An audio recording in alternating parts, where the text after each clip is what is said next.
Hi, it's Lel from Made by Marley. Welcome back to our channel. Today I have just picked up this piece from auction. It's a great big beautiful sideboard.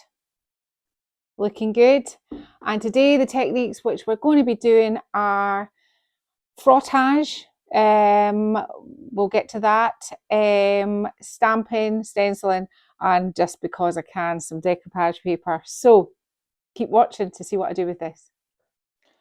So there's not really many fixes for this. It's missing a handle here.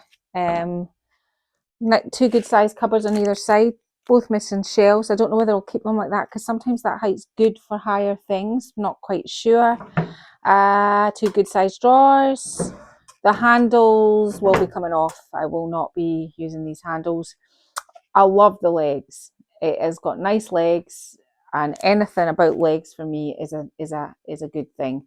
I like its height, even though it's sitting on wheels. It appears higher, but I like its height, and I like this backboard here. Now today's colour is going to be Annie Sloane's Emperor Silk. It's a lovely, rich, bright red chalk paint.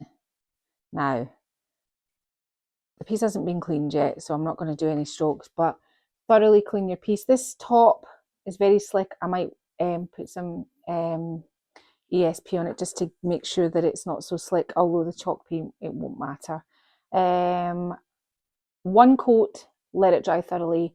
Second coat, let it dry thoroughly, and do not go back to it or touch it because you want it super, super, super dry, because we're going to be doing the frottage, and frottage involves an awful lot of water, and we're going to be putting oranges and purples over this with water, and you want your base coat lovely and dry. So I'm going to get off, clean it and paint it red, and in a couple of days you'll see it and we'll start.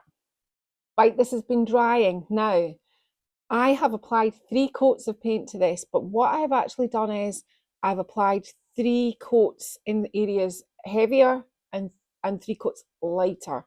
So you can see, because I still want this the dark colour of the wood, so I would say I probably didn't put any, this was 2 coats, didn't put any more onto it. This is why you can see the dark, and I've done that overall over the piece, just so that I've got another way of adding another little bit of colour and interest into my furniture. So frottage, what do you need to do it, and what is it? It's just a paint effect that makes lovely texture onto furniture. Now I toyed with putting the decoupage paper on first, then doing the frottage, then what way would be the way of doing it, and probably through time I might be able to work out which one is the way, but I think this is the way I'm going with it. It's not going to be too much that the decoupage paper won't stick on top of it, and I'm going to have to be doing something around it anyway. So you need your glasses on, a plastic sheet, any plastic sheet just to mix your paint on. You can use a plate, a good blending brush, some paint. Now you need some thin absorbent paper. You can use tissue paper, newspaper, old wrapping paper, any kind of paper. I've done it before with napkins. Or if you don't want to use paper, you can use a thin, tight weave piece of cotton fabric like this, and it's going to work out the same. Now, first things first, you need to scrunch up your paper into a nice, neat, tight ball. Then undo it, like so, and kind of, not too much, smooth it out, but just open it out like that. Next, you need some paint. Now, I'm going to be going over the top with this hot pink. It's very thick. It's the end of an Annie Sloane Capri pink. Put some on your mat, and then get your spray bottle and water it down. You don't want this too thick, but again, oh, it's still spraying. You don't want it too thin either. So I'm going to add a little bit more paint to this. This will probably be the longest winded explanation of this whole piece. I just want to make sure that you get it right. Now that's too thick, so a bit more water. Yeah. Yeah, I think that's pretty much how I'd like it. And you think of areas. Now I'm going to have some decoupage paper in the centre, so I'm going to be thinking about edges and just sort of roundabouts. So put it on, work in small sections. So that's probably enough. get your crumpled paper and pat. Don't put your fingers on it like that, it'll make finger marks. Pat flat.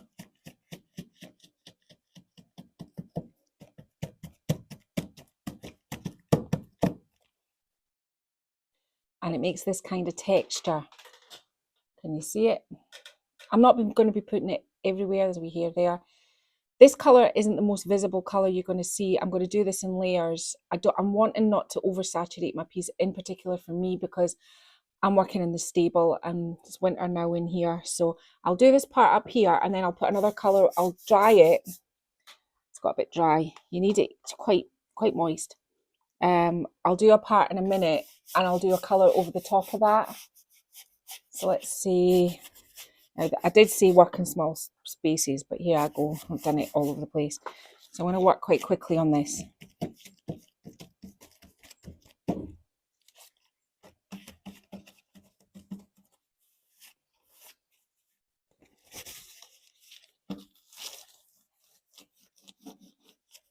It's difficult to see with the hot pink.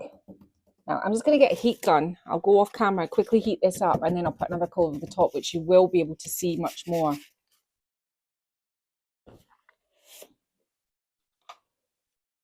So I'll start with the pink, although I want the pink on the piece. It's not the most obvious colour for you to see this technique on. So I'm wanting to go back over this pink, and I'm using another Annie Sloan colour, and it's Florence. I can never get Florence and Provence. It's just a thing, I can't.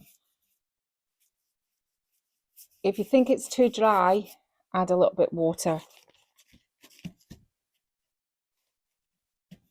If it doesn't come out very well, that's a sign that there's not enough water in it.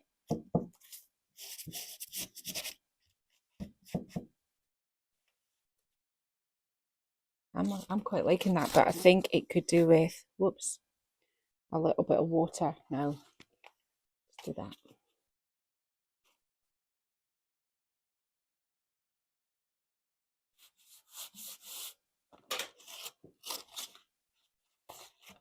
I'm trying my best today not to add too much water because it's just not going to be able to dry over here in the stable if I saturate the piece.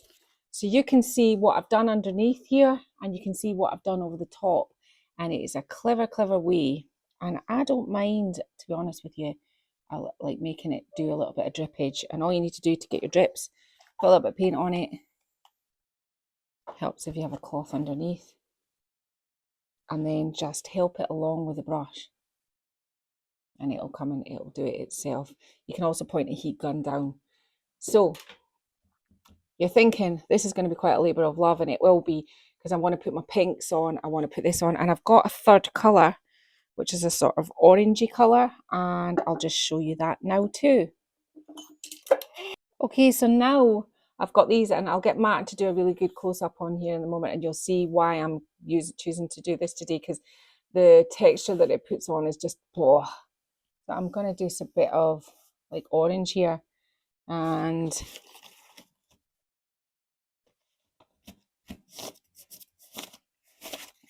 it's quite time consuming. I'm not gonna tell you it isn't, but if you think you've not got to a part in time, just give it a wee squish. Now you shouldn't really do that, but we'll just do that.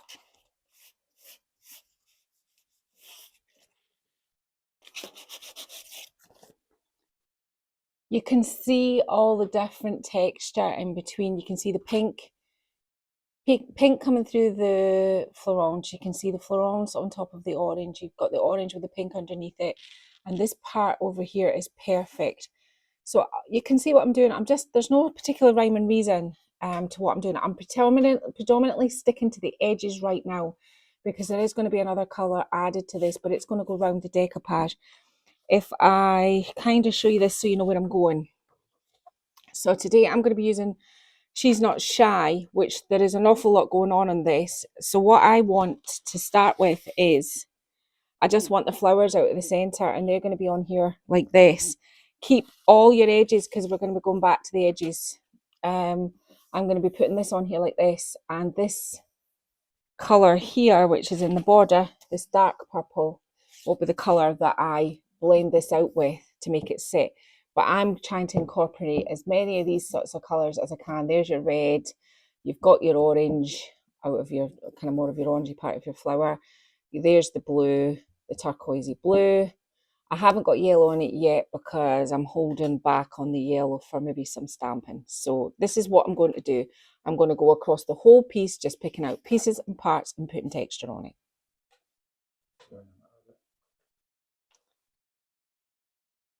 This is how it should look.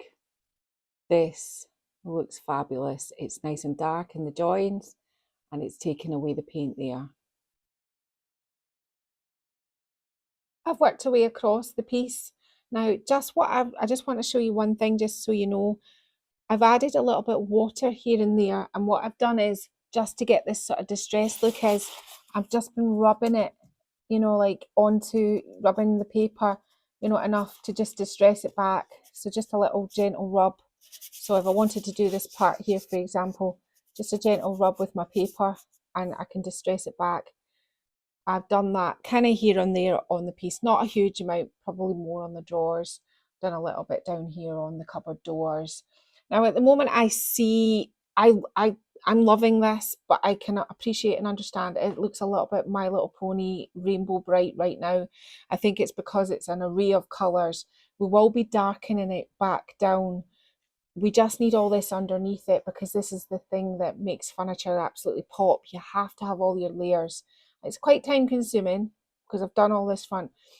You have to make sure it's completely dry before the next step because we are going to be adding decoupage paper and each cupboard front has to be completely dry. If you live in a warm climate, stick it outside in the sun. The likes of me in a stable, leave it for a while and then heat gun it and it should be warm, dry enough that you can work on. Now, I'm just going to show you how to do it on a flat surface. Just the same technique, just on a flat surface. And again, I use the two coats to get a kind of coverage, and then on the third coat I mist parts out to give it that sort of dark appearance. And you'll find when you go to distress that these parts are the easiest to get the paint off, obviously because it's not got as many layers. So again, it's just my 3 coat colours of paint, watered down. You need a lot of water, so I mean, you probably get a better sort of view of the water, how much water I'm actually adding here. Have your paper at the ready. So I'm going to do an orange band across here.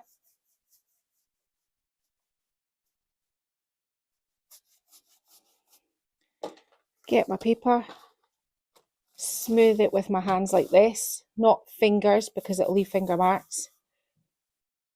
Let the paper absorb it.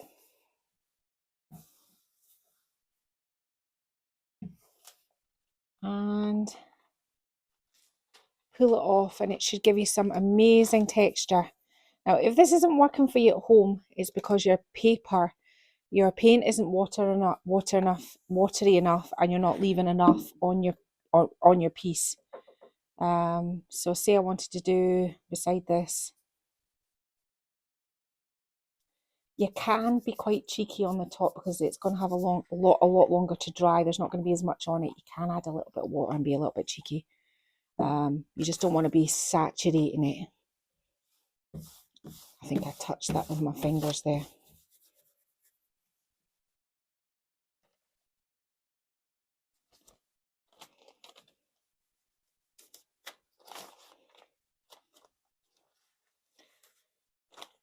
So we are going to work across the top and do this.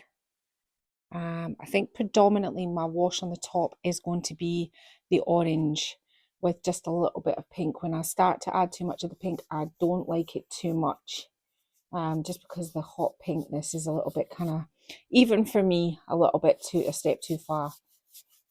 So I'm just going to do the same again because, as I said, on the top of the furniture, it's not going to matter so much. It's going to have a chance to just sit and dry. So there you have it. This is what you need to do frottage, and you can either do it with paper or you can do it with rags. When your paper gets too wet, flip it over and use the other side. Don't be wasteful with it.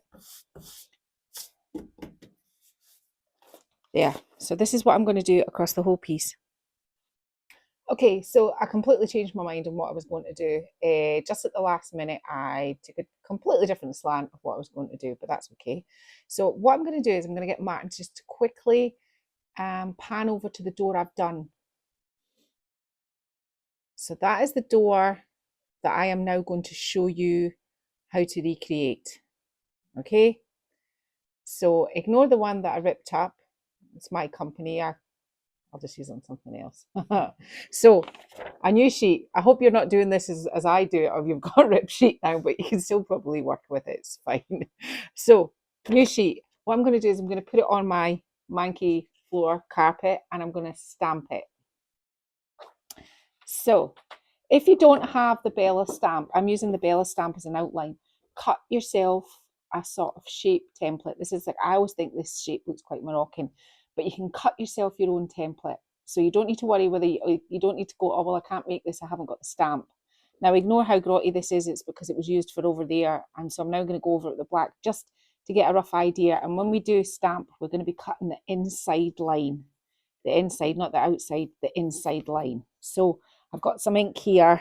I'm just going to pop it on my floor and I hope that you can just follow along on this. I'm just hoping it stamps now because it's just had paint on it. I'm really only wanting the inside rim of it.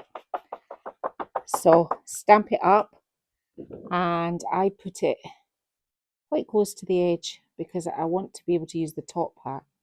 So stick it on there. And I'm only really concentrating on running my fingers around the inside edge because that's where I want to cut. So hopefully that's stamped enough. Put the glasses on and cut out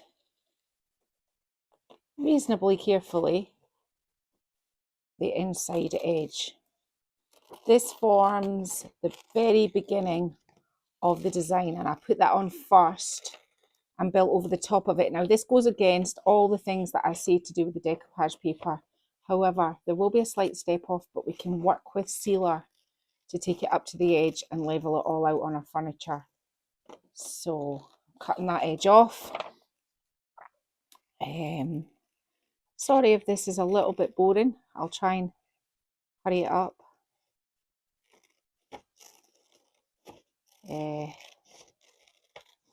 So cut it as neat as you can to the inside. It's got to be the inside. And around like here. Now I'm going to do something strange that I never ever do. And, you know, sometimes I just want to be precise. So what I did with the last one was I kind of stuck it in the middle and thought, is this centered? And I got a tape. And I'm not looking for perfection here. And I had it round about 10 on the other side. That's about good. I'm saying 8. 8. I'm saying that's good. There you go. Sometimes your eye is as good as anything. I'm just putting a little dot there with a pencil, just so I know that's where I'm going to put it. In fact, I'm just going to do this as well. You can cover this with your paintwork. Get your Mod Podge and just try and kind of think of what the shape will be.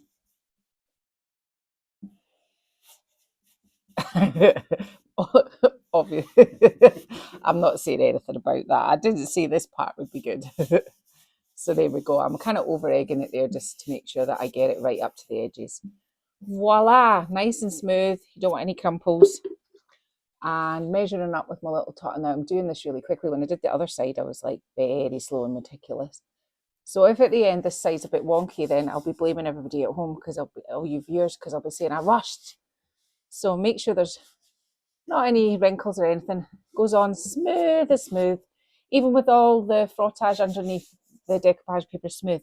I'm going to go off camera a minute and I'm just going to quickly try and dry some of my Mod Podge around this area here. Now, if you notice, I'm not sealing over the top of it.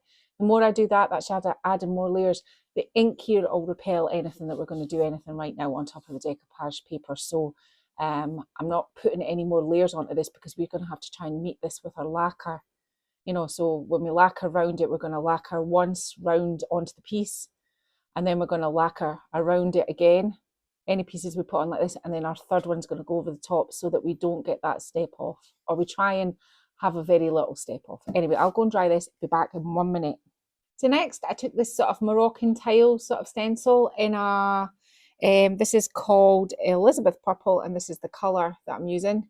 And it's going to go across the board, across here. Now this one's fine, but when we get to this one, you know, you're going to have to not stencil over this part here. So everybody in the world knows what they're doing with the stenciling, but just in case you're watching this for the first time and you've never used a stencil, yeah, actually kind of, people get really nervous and scared about stenciling. I have no idea why. I think it's because sometimes people get bleed through because they've got too much paint on their brush and then they're scared to do it again. So the trick is to offload your brush and do a sort of swirly, hold it tight to your piece and keep moving your hands around and swirl away until you get it all, you know, all your edges and everything done. That is the best advice I can have for stenciling. And you'll see me stencil quite a lot of things, and I just go stencil crazy. In fact, this week I bought a whole new amount of stencils for half the price that a transfer or anything like that would cost. And to be honest with you, they're the best value of things you can get to decorate furniture with, because you can use them. They just do not die. It doesn't matter what you do to them, they just keep on living and you can keep on using them. So gone around that like that, and whoop, there we go. Now, as I said, I'll just show you this top tip in case you didn't know if you don't stencil. See this little dot up the top?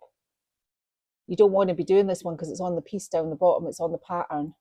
But if you line your top little dot into that dot there, you should have a match. Now, I'll just show you this part here.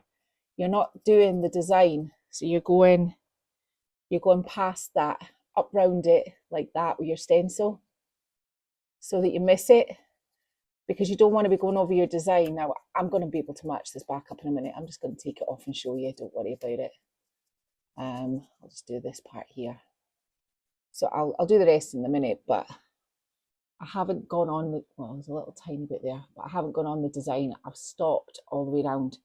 You're going to be doing a band across the top and a band across the bottom. I'm going to go away and do that band top and bottom of this stenciling up the top and up the bottom, and then we'll get back to the next part. So I've got this mandala stencil, and I am just going to put that on the edge of both sides. So when I've done this one, I'm going to do the same there. So I'm going to go and do this, and when we've done those, I'm going to show you what I'm going to do to cover this hole.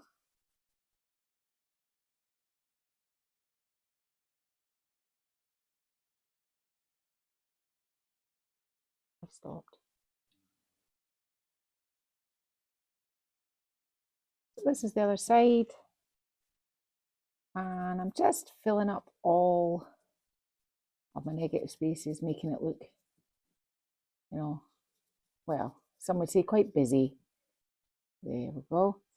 That's that on that side. Now, what I should have thought about before I did all this was these big holes, but I was going to plan to put quite big handles on it, and it doesn't matter what my train of thought was, but it wasn't very well thought out. So what I did on the other side was I got the, it's an IOD mould, it's the key with the one with the locks. I'm not entirely sure, it's an old mould, but any sort of key mould, or you could just fill them if you wanted to. So I've just cast that. Just going to put a little bit of really thick, I've spoken about this glue before. I think in America you can use Type Bond Quick and Thick. In the UK, any sort of no nails type of glue, Gorilla, whatever will do, but it has to, and really, to be honest with you, you should put these on before you paint your furniture and do anything. But I know that this has been thoroughly dried. I'm just going to quickly whiz, sorry about the noise, Martin, I'll put a bit of music over this.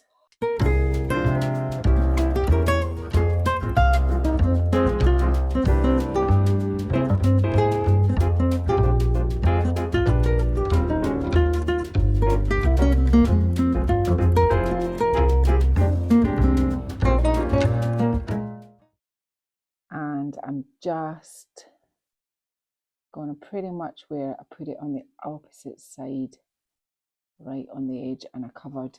There was only a small hole on the other side, but on this side it was quite big, so we can paint over that, but I'm going to let it get a bit of a crust before it does. If anything like that ever happens and you do a wee sort of mistake, just take one of your brushes out of your bag that you did your initial blend with and just make it a feature. There you go. That's that gone. Now, next thing, and I've probably made my job much, much more complicated now, is I got this one and I kind of put it on this way and this way. And what I did was I just worked around the sort of stamps that I had put on. Now, this is a chartreuse colour I mixed up myself. Any sort of furl, Annie Sloan furl. This is just a little bit brighter than that, and that's the reason why I didn't use furl. It's just a brighter shade of sort of yellowy green. So any sort of chartreuse colour would do. Right, I'm just kind of getting my bearings here for where I'm going. And all I did was minding where I've been before. The reason for me doing this is I'm trying to work up quite close to where I glued this on, because I don't really want a kind of step where it has previously been at. It's not what I'm wanting. So if I go quite up close with some paint, even with it being stencils, then that way I can kind of like go right up to the line and it's less obvious that you've done that in the first place. And that's what you're trying to do. You don't want people to think, oh, they just stuck that on there. You know, you want them to think there's been a whole load of more to it than that. And there has been, but you'll still get people that'll go, oh, they just stuck that on. So I'm going to go on and do this on both sides. And all I'm doing is making this sort of pattern here. I think on the other side, I brought this right over into this edge. So I'm just going to do this here just so that there's symmetry on both sides. When you're doing a lot of stenciling, it can get quite complicated where you've been and what stencils you've put on and what you've gone over the top of it. But just try and remember as you go. So I'm going to be doing this side next. And then once we've done that, we'll come back and we'll do all the other bits and pieces that are next to do on this. So imagine this is the shape, well, it is the shape that we cut out. These are the two pieces out of the first sheet. I've cut the white rim off here, and what I'm going to do is I'm literally going to fold it till I find the middle and then cut it across that line for my edging pieces up the top. So these are going to go on here. So we'll glue these on first and then I'll show you what I'm going to do next.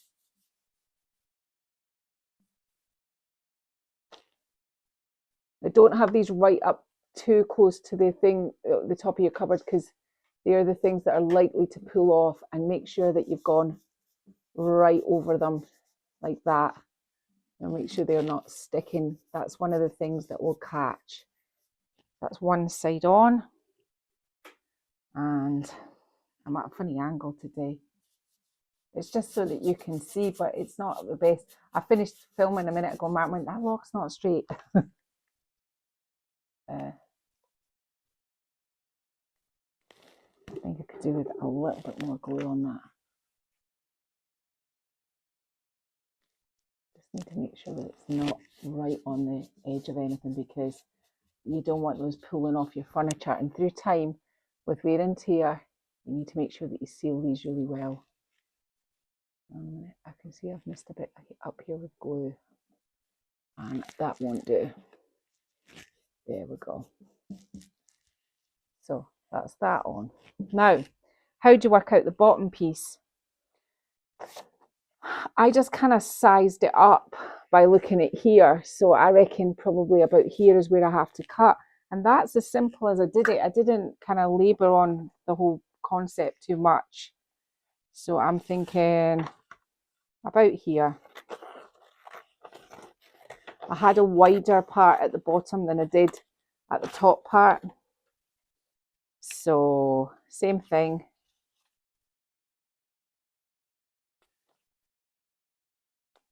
Cut it. And these parts are your bottom part. So I'm going to get on and I'm going to glue them on, and then we'll get on to the next part. So what I've done is I've got this chartreuse colour, stamped my stamp, and this is where it can get a little bit complicated. See, I'm singing today. You know me, I'm not going to be too crazy about it, but once you commit.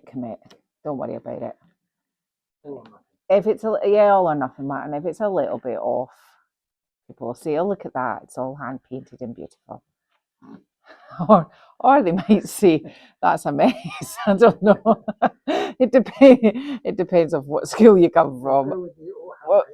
We'll go with the hand painted beautiful look. Martin, you're making me laugh. Stop it. Martin's being silly today. Right, okay.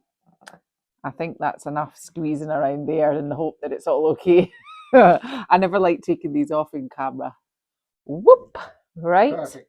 So now this is where it gets a little bit unperfect because this doesn't work, because this is square here.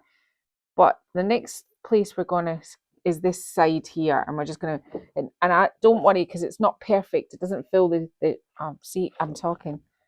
Yeah, this side. It doesn't fit the other side either, but I'm going to combat that and deal with that as I go. I just wanted to get the main parts of this done for you. So it'd help if my stamp was a little bit cleaner. I think I'd probably be able to see through. So don't matter if you get it on the side. As I said, you can fix those. And this is what I did here. And get one of your original blendy brushes and just do something like that and just get rid of that. So I'm going to go on and I'm going to just pretty much do the same thing to all four corners. Once I've done all four corners, I'm just going to show you how I layered it up quickly. I then stamped this one on here in hot pink. You can hardly see it, but it's enough to give it texture. And then I did this little shape. In fact, I'm trying to think if it's going to lose anything. I don't think I'm going. I'll just do this one here so I can show you this. Let me just get my brain fixed. So it's this side here. And I'm using one of my little, my tiny little mini rollers in the chartreuse paint. And I've just loaded it up on a clear mat down on the ground. And so, as I said, it's not going to be, it's this square bit I'm kind of trying to just pop that on there. It's just giving it, this is why I'm trying to put as much texture round about the edges of here where your paper meets, because I don't want to have that sort of step. But I think what I'm going to do at the end is probably get a colour of paint and just kind of do some sort of distress in and around these edges so you don't see it. So once I did this, so imagine I've done that up the top. I then took my hot pink and my, which is my Capri pink. I have a million different paintbrushes on the go right now. A million is an exaggeration, but I have quite a few. I think I sillily just, let's give this a wee dry. I don't like a wet brush for stenciling because you really could end up with some bleed through. So all I did was I popped this on here like this, and I just went all over the top of it with it. You can't really see it from a distance, but up close you can, and it gives it another layer of interest, and that's what we're trying to do here. So that went on there like that. Yeah, and then what I did was I flipped this round and I used the chartreuse paint, the yellowy, and I did this like that, and I did the same up the top once I had my pink on. I didn't go back over there in pink. And I think we're pretty much getting to what we need to go to now. What I will say is I had cleaned the brush a minute ago, but I've lost it. I'll come back. I was just going to gently show you how to paint in wet molds, because wet molds are a little bit tricksy, and you have to be incredibly gentle, and you need a really soft, gentle brush. So a really soft, kind of like delicate hand, because you do not want to lose any of your detail. Doesn't matter if you kind of load up, but not too much, because too much paint obviously as well will take away your detail. I'm going to need a tiny little brush just to get in there. Now, I'm not too bothered if it touches the roundabout, because I might probably do a little bit of dribble down here once I've kind of got established with where I'm going with this. But so you can see that's how I did the door. We're going to be moving on to the drawers any minute. So matching this sort of, what we'll call it, lilac. I've got this colour here, Mayflower Lilac. And all I've done is here, where it touches the deck, is made it look like it's distressed. It's a colour that's in it anyway, and so that's okay. So I'm just going along here and getting rid of my ridges and just making it look like it's distressed. That's the kind of trick here. We're trying to get rid of this blend line. And that's the problem when you put on paper with you cut with scissors. You have to make sure that there's no sort of obvious blend line. So that's all I've been doing there, and I'll do the same in the next one. What I'm doing with the drawers is I'm just simply, and the drawers are just kind of complement everything else. I'm literally just going to get this one, which is the complementing pattern for I'm Not Shy, and I'm just going to do both drawers with this pattern, just so there's statement, and just a whole load of pattern running right across it. So I'll do the first one and I'll kind of show you what I'm doing with the second one. I will rip this though, and I'll do a bit of distress around the edges because I don't want this to go on in squares. Well, I couldn't just put it on as squares, could I? So what I've done is I've applied it on like this, and we will blend that in and we'll do some texture. If you do things like this across the drawers, open your drawers as soon as you've done it. I'm just about to open mine so that things don't dry glued. Now, I cut a couple of squares out of this because I'm going to put them here and here, and we will do something around them just to blend them in a minute. Now I'm at a weird angle again, so if it's not quite straight, I'm sure off camera Martin will tell me. I'm wanting to put one here. Martin, does that look straight? Straight enough. Straight enough, he says. And one down here. It's just to make sure that I'm pulling this pattern into this so that it all works as one. And we'll get to making the edges of that disappear shortly. Right, going to let this dry. I'm going to open the drawers, going to have a coffee. Then when it's dry, we'll get back to doing this. What I've done is I've got my original red brush, and all I've done is I've run it around the white edges to get rid of those first. There's no texture involved in there to get rid of them. It's just blotting them out. Now I've got a different Emperor silk. It's at the end of a can. It's very thick and a bit gloopy. So all I'm going to do now is I'm going to start blending that away. Blending my edge away. Now bear in mind, we have done our frottage over this, so we'll have to start kind of thinking about those sort of colours in a minute. But we want to try and get this away first. So maybe a wee dip in some orange here. And then dip in the red.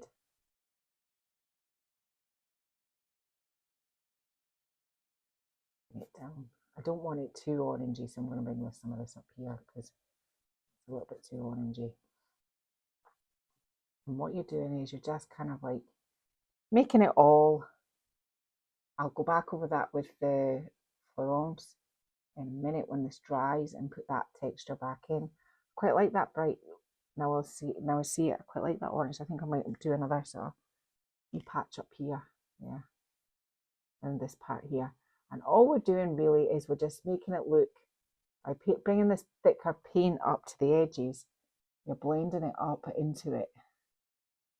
And by the time we've got everything over the top of that, you're never going to see it. But you have to go around all this first. So I'm going to go around it with the red and a bit of the orange, and then I'm coming back with, in a minute, once I've done the florons. Right, so I've done the blend and I'm really happy with it, and this is where I'm torn because I quite like it just like this because it's busy, and then this in the middle kind of centers it, but I think it just needs something. So I'm not going to go crazy. I'm just going to try and avoid the places that I've stenciled and just put a sort of pattern behind it just here and there. So I'm using an orange and I'm just trying to avoid where I've put the strips on. It's kind of Quite easy to see actually. And I picked orange because it's a predominant colour in the sort of Moroccan tile. Yeah, I think I maybe a piece here as well. I'm just doing it here and there.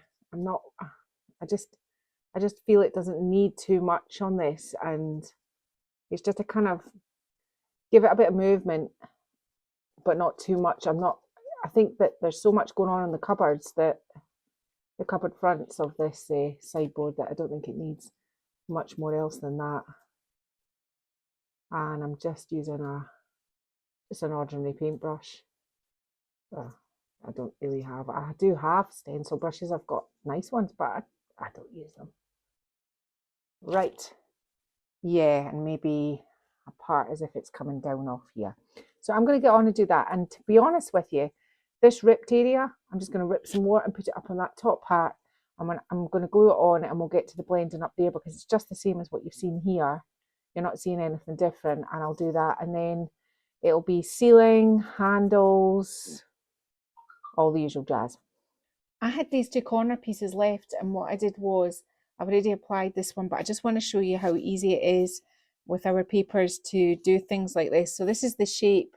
All you need to do is literally just, and it practically does it for you. I did a lampshade earlier in about 5 minutes.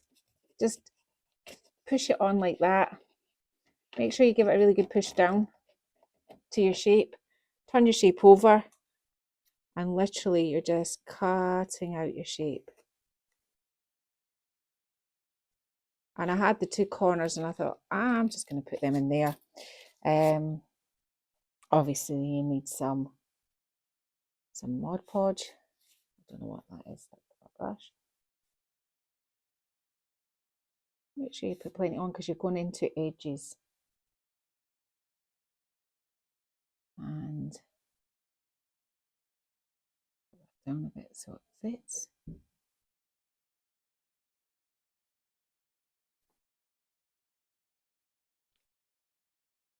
And then just make sure you can either sand those edges or just glue them down. And there you have it. And your finger down the gluey edge, just make sure that it's all stuck in, and let it dry. And that's our two corners. They're not the same orientation. That's got a little part, but you know, look at it, it's all about everything.